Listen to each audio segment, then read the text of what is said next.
পরের দিন সকাল 10টা। সূর্য বেশ তেতে উঠেছে। রৌদ্র স্টিয়ারিংয়ে শক্ত হাতে নিজের পরিচিত গতিতে গাড়ি চালাচ্ছে। গন্তব্য চট্টগ্রাম। সেখানে এক গুরুত্বপূর্ণ মিটিং।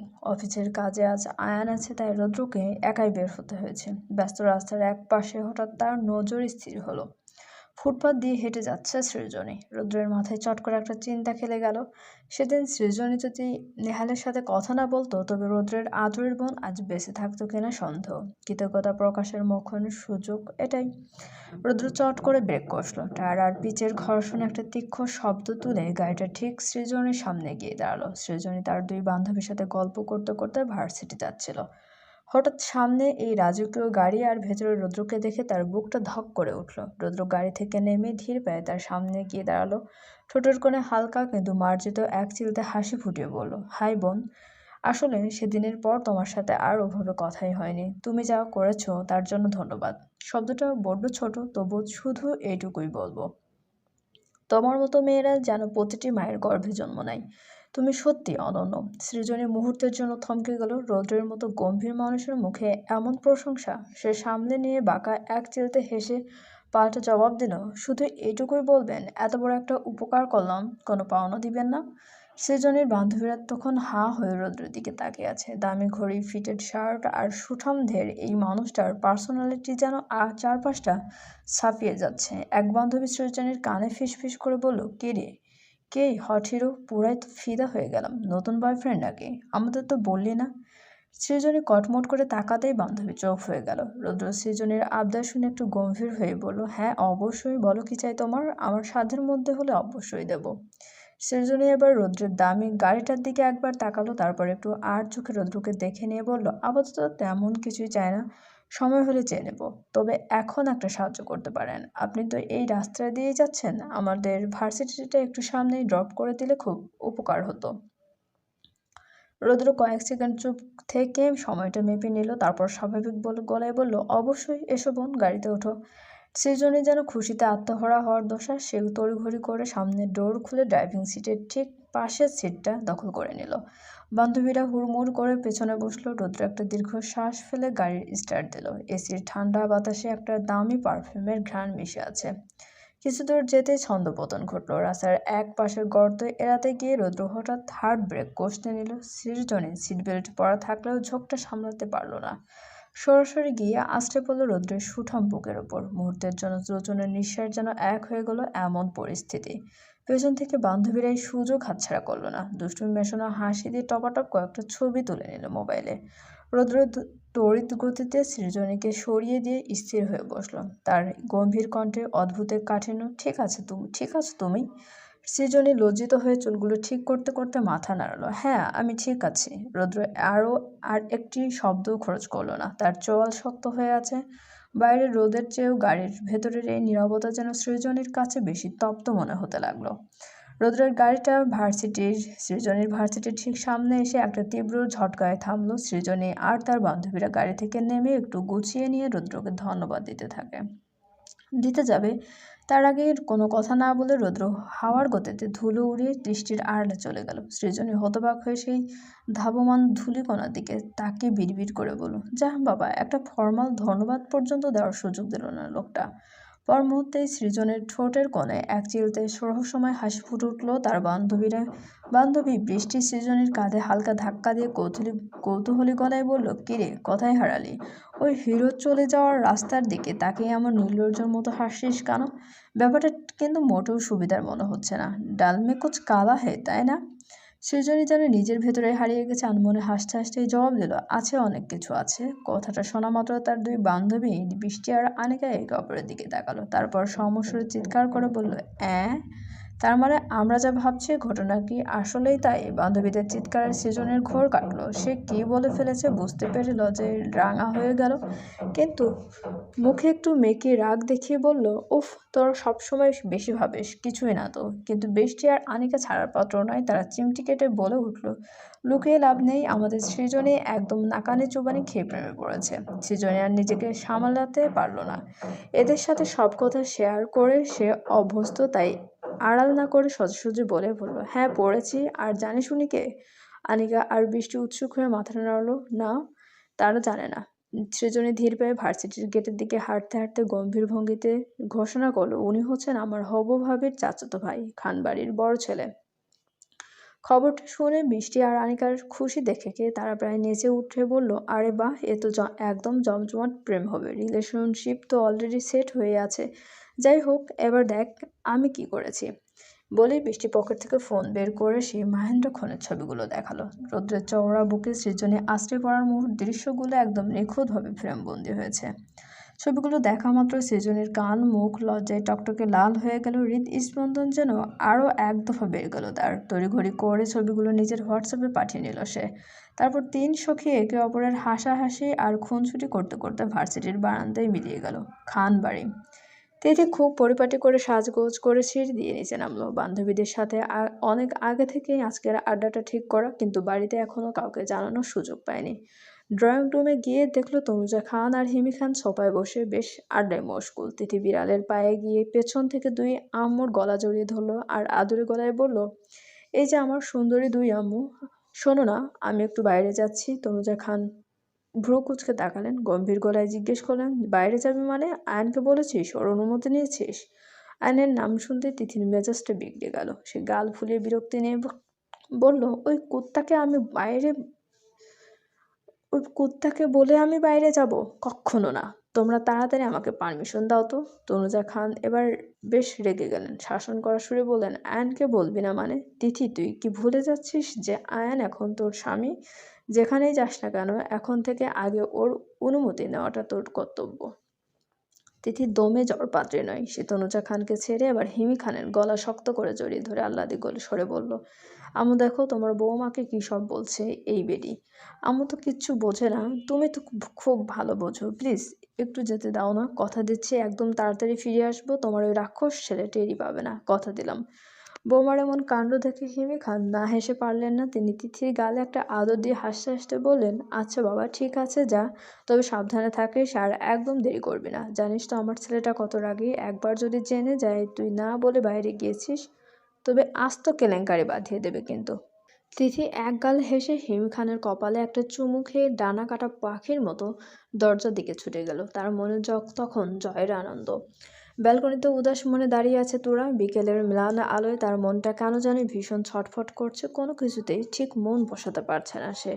এই রৌদ্রলোকটা বাড়িতে যতক্ষণ থাকে তোরাকে জ্বালিয়ে পিষ্ট করে মারে, কিন্তু যখন কাছে থাকে না তখন তোরা যেন এক নিমেষে ভীষণ নীরব আর অসহায় হয়ে পড়ে। তোরা বুঝতে পারছে রৌদ্র সেই মিষ্টি জ্বালাতনগুলো এখন তার অভ্যেসে পরিণত হয়েছে। তাই তো সে সামনে না থাকলে চারপাশটা বড্ড ফাঁকা আর বিষণ্ণ লাগে। তোরা নিজের অবদ্ধ মনকে আর দমিয়ে রাখতে পারলো না। দ্রুত ফোনটা হাতে নিয়ে রৌদ্রের নাম্বারে কল দিতে গিয়েও হাত কেঁপে উঠল। একবার কল লিস্টে আঙ্গুল ছয়, আবার ভয় কেটে দেয়। এভাবে বেশ কয়েকবার যুদ্ধ করার পর অবশেষে সাহস করে কলটা দিয়েই ফেলল। রৌদ্র তখন চট্টগ্রামের একদম কাছাকাছি ড্রাইভ করতে করতে হঠাৎ ফোনের স্ক্রিনে বউ নামটা দেখে তার ঠোঁটের কোণে বিজয়ের হাসি ফুটে উঠল। ফোনটা রিসিভ করে ব্লুটুথের সাথে কানেক্ট করলো সে। ওপাশ থেকে তোরা কোনো কথা বলছে না, এপাশ থেকে রৌদ্রও নীরব, শুধু একে অপরের উত্তপ্ত নিঃশ্বাসের শব্দ স্পষ্ট শোনা যাচ্ছে। নিস্তব্ধতা ভেঙে বেশ কিছুক্ষণ পর তোরা খুব মৃদু গলায় বলল, কোথায় আপনি? পৌঁছেছেন কি? রৌদ্র দুষ্টুমি ভরা হাসি নিয়ে জবাব দিল, কেন, আমাকে খুব মিস করছো? তোরা তড়িৎ উত্তর দিল, মোটেও না। রৌদ্র শ্বাস টেনে বলল, তাই? তাহলে আজ এত অসময়ে হুট করে কল দিয়ে ফেললে যে? তোরা এবার চুপ করে রইল। রৌদ্র খুব ভালো করেই জানে তার এই অবুঝ বউটির চুপ থাকার মানে কি। রৌদ্র হালকা গলা খাকড়ি দিয়ে বলল, বুঝেছি, আমার বউ আমাকে একদমই মিস করে না। আচ্ছা শোনো, আমি গন্তব্যে পৌঁছে গেছি, এখন রাখি, ফ্রি হলে পরে কল দেব। রৌদ্রের কথা শুনে তোরা অস্থির হয়ে দাঁত দিয়ে নখ কামড়াতে কামড়াতে জিজ্ঞেস করলো, শুনুন না, কখন ফিরবেন? রৌদ্র এবার হাসি থামাতে পারল না। কোনো মতে গম্ভীর হওয়ার ভান করে দুষ্টুমি করে বলল, হয়তো আজ ফিরবো না, কিংবা 2-3 দিনও লেগে যেতে পারে। কথাটা শোনা মাত্রই তোরার মনটা আষাঢ়ের মেঘের মতো কালো হয়ে গেল। অভিমানে গলা স্বর ভারী হয়ে এলো তার। সে ঝটপট বলল, ঠিক আছে, আসা দরকার নেই, ওখানেই সারা জীবন থেকে যান, রাখি। বলেই তোরা ফোনের লাইনটা কেটে দিল। এদিকে রৌদ্র এবার শব্দ করে হেসে উঠল। তার পাগলি বউটা যে কি দারুণ অভিমান করেছে তার বুঝতে বাকি রইল না। রুদ্র মনে মনে ভাবলো এই অভিমান আজ রাতে বাড়ি ফিরেই আদর দিয়েই পুষিয়ে দেবো। সে আর পাল্টা কল না দিয়ে পূর্ণ মনোযোগ দিয়ে গাড়ি চালিয়ে নিজের গন্তব্যের দিকে এগিয়ে চলল। দুপুর 2টা, চৌধুরী বাড়ি। মিষ্টি রোদেলা দুপুর। আর সে খুঁড়িয়ে খুঁড়িয়ে অনেক কষ্টে ব্যালকনির আরাম কেদারা পর্যন্ত এসে পৌঁছেছে। শরীরে দুর্বলতা থাকলেও মনের ভিতরে এক অজানা অস্থিরতা। ঠিক তখনই তার ফোনটা ঝনঝন করে বেজে উঠল। স্ক্রিনে শিহাব ভিডিও কল দিয়েছে। নামটা দেখেই আরশির ফ্যাকাশে ঠোঁটে এক চিলতে হাসির রেখা ফুটে উঠল। ভিডিও কল রিসিভ করতেই ওপাশে শিহাবের ক্লান্ত কিন্তু দীপ্ত মুখটা ভেসে উঠল। শিহাব হয়তো কেবলই কাজ থেকে ফ্রি হয়ে কল দিয়েছে। আরশিকে ব্যালকনিতে একা দেখে শিহাবের কপালে চিন্তার ভাঁজ পড়ল। সে কিছুটা শাসন করার সুরে বলল, এই যে মহারানী, তুমি এই টাইমে ব্যালকনিতে একা কি করছো? নার্স কোথায়? সে কি তোমায় এখানে রেখে গেছে? আর সে একটু অভিমানী হাসি দিয়ে বলল, নার্সকে আমি নিজেই পাঠিয়ে দিয়েছি। সারাক্ষণ চোখে চোখে রাখা একদম ভালো লাগে না। আমি একাই এসেছি। শিহাব এবার বেশ উত্তেজিত হয়ে উঠল। পাঠিয়ে দিয়েছো মানে? তুমি জানো না তোমার শরীর এখনও কতটা দুর্বল? যদি একবার পা পিছলে পড়ে যেতে তবে কি হতো শুনি? আর সে শিহাবের চোখে চোখ রেখে খুব শান্ত গলায় বলল, নার্স পাঠিয়েছি কারণ আমার আসল নার্স তো আপনি। আর আমি এখন একা চলতে পারি, ধীরে ধীরে ঠিক হচ্ছি। আপনি কি এখন আমাকে খুব বেশি অসুস্থ মনে করেন? শুনুন, আমি এখন যথেষ্ট সুস্থ। আর আমাকে আমার যেটুকু অসুস্থতা বাকি আছে সেটা আপনি পাশে থাকলেই সেরে যাবে। আমার কোনো নার্সের দরকার নেই। সে বার্ষের কথার গভীরতা বুঝতে পেরে নিজের কপাল থেকে অবাধ্য চুলগুলো সরিয়ে একটা দীর্ঘশ্বাস ফেলল। মুখে দুষ্টুমি মাখা হাসি ফুটে বলল, ও আচ্ছা, তার মানে আমার মহারানী পুরোপুরি সুস্থ, এটাই তো বলতে চাইছো? আর সে গর্বের সাথে বলল, হ্যাঁ। শিহাব এবার গলায় স্বর নিচু করে চোখে একরাশ নেশা আর দুষ্টুমি নিয়ে বলল, ঠিক আছে, তবে আজ রাতেই পরীক্ষা হবে তুমি কতটুকু সুস্থ হয়েছ। আর সে শিহাবের চোখের চাহনি দেখে মুহূর্তেই বুঝে গেল কথা কোন দিকে গড়াচ্ছে। সে লজ্জায় চোখ সরিয়ে নিয়ে বিড়বিড় করে বলল, আপনি দিন দিন কেমন জানি ঠোঁট কাটা আর নির্লজ্জ হয়ে যাচ্ছেন। শিহাব এবার খিলখিল করে হেসে উঠল। তারপর ছন্দের তালে তালে তার স্বভাব যাচ্ছে বোল্ড ভঙ্গিতে বলল, আমাকে অসভ্য থাকতে দিলে কই আর বউ। আগে সুস্থ হয়ে শরীরটা তো স্ট্রং, তারপর শুরু হবে আসল রং। প্রতি রাতে খাট ভেঙে হবে ঝাঁকানাকা খেলা। সহ্য করতে হবে তোমার এই পাগল স্বামীর বুনো আদরের মেলা। শিহাবের মুখে এমন এলোমেলো আর তপ্ত কথা শুনে আরশির কান মুখ একদম আগুনের মতো লাল হয়ে গেল। লজ্জায় আর কথা বাড়ানোর সাহস পেল না সে। তড়িঘড়ি করে কলটা কেটে দিয়ে ফোনটা বুকের ওপর চেপে ধরল। তার হৃৎপিণ্ড তখন পাগলা ঘোড়ার মতো ছুটছে, জোরে জোরে নিঃশ্বাস নিতে নিতে। আর সে লজ্জা মাখা স্বরে বলল, অসভ্য একটা, যা মুখে আসে তাই বলে দেয়। লোকটা ভুলেই যায় যে আমি একটা মেয়ে। আমার তো লজ্জা লাগে। আয়নের হঠাৎ একটা দরকারি কলের জন্য এয়ারপোর্টে যেতে হচ্ছে। সে বিরক্তি আর তাড়া নিয়ে গাড়ি চালাচ্ছে। কিছু দূর যেতেই হঠাৎ রাস্তার পাশে তার চোখ আটকে গেল। কিছু মেয়েদের সাথে গোলাপি চুড়িদারে একজন মেয়ে ফুচকা খাচ্ছে। ভুরু কুচকে আয়ান বোঝার চেষ্টা করলো এটা কি তিথি। সে দ্রুত গাড়িটা থামিয়ে কাছ নামিয়ে ভালো করে তাকালো। লম্বা চুল ছেড়ে সুন্দর করে সেজে গুজে তিথি তার বান্ধবীদের সাথে রাস্তার পাশে ফুচকার দোকানে দাঁড়িয়ে ফুচকা খাচ্ছে আর খিলখিল করে হাসছে। আর সেটাই আয়নের মাথায় আগুন ধরিয়ে দেওয়ার জন্য যথেষ্ট ছিল। সব থেকে বড় কথা, তিথি তাকে একবারের জন্য বলেনি যে সে বাইরে যাবে। এই ভাবনাগুলো আয়নের রাগকে কয়েক গুণ বাড়িয়ে দিল। এমনিতেই জরুরি কলের জন্য মেজাজ তিরিক্ষি হয়েছিল, তার উপর তিথি যেন আগুনে ঘি ঢেলে দিল। রাগে গাড়ির স্টিয়ারিংটা চেপে ধরে তিথির দিকে জ্বলন্ত দৃষ্টিতে তাকালো। দাঁতে দাঁত পিষে বিড়বিড় করে বলল, দাঁড়া, আজ তোকে তোর ফুচকা খাওয়াচ্ছি। বলে আয়ান একটা লাথি মেরে গাড়ির ডফাট খুলে নেমে পড়ল। তিথি তখন ফুচকা তুলে মুখে তুলতে যাবে, ঠিক তখনই তার চোখ পড়ল সামনে। আয়ান। তার চোখ রক্তচক্ষু আর ফুলে ওঠা চোয়ালের রেখা দেখে তিথির হার্টবিট যেন বন্ধ হয়ে গেল। আয়ান তার দিকে রাগে ফুঁসতে ফুঁসতে এগিয়ে আসছে। তিথির হাত থেকে ফুচকার প্লেটটা মাটিতে পড়ে গেল। আয়ান কোনো রকম কালক্ষেপণ না করে মুহূর্তেই পা থেকে জুতো খুলে হাতে নিল। জুতোর বাড়ি উঁচিয়ে সে তো যখন তিথির দিকে এগোতে লাগলো, তিথি ভয়ে আত্মার খাঁচা ছাড়া। সে সঙ্গে সঙ্গে ঘুরেই উল্টো দিকে দৌড় দিল। পেছন পেছন আয়ানও দৌড়াতে দৌড়াতে চিৎকার করে বলল, এই কোথায় যাস? দাঁড়া বলছি, দাঁড়া, তোর সাহসটা কত বড় হয়েছে। আজ আমি ফিতা দিয়ে মেপে দেখবো। দাঁড়া কুত্তি, নয়তো কিন্তু খারাপ হয়ে যাবে। তিথি এক মুহূর্তের জন্য পেছনে তাকালো না। সে প্রাণপণে দৌড়াতে দৌড়াতে চিৎকার করে বলল, হায় আল্লাহ, এই রাক্ষস সাইকো জানলো কিভাবে আমি এখানে? আজ তো নির্ঘাত আমার ইন্নালিল্লাহ। তিথি, তোর শেষ ইচ্ছা পূরণ করার আগেই এই লোক তোকে কবরে পাঠিয়ে দেবে। আয়ান যখন খুব কাছে চলে এসেছে তিথি তখন অসহায়ভাবে বলতে লাগলো, বাঁচাও, কেউ এই রাক্ষসটাকে ধরো, ওরে কেউ জানতো মানুষটাকে খাঁচায় ভরো, ও মা গো, আজ আমার হাড়গোড় সব ফিতা দিয়ে মেপে খিচুড়ি বানিয়ে ফেলবে।